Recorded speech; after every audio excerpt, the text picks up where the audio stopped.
Hey guys, this is my fried fish sliders video. These are all the ingredients that I had. I went ahead and baked the fish fillet in the oven. I laid out my Hawaiian rolls, placed the fish on the buns, and then I added my cheese. I added sliced cheese and shredded cheese just to make it a little more cheesy. And then I started off with my oil and my seasonings to top over the buns to make them nice and moist and oogly. And then you place that over the buns, and then you're going to wrap it and put it in the oven at 350 for at least 15 minutes.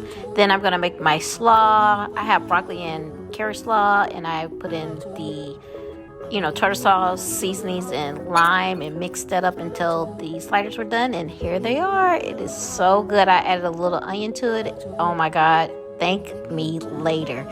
These were amazing and took no time to make. All right, subscribe. Bye.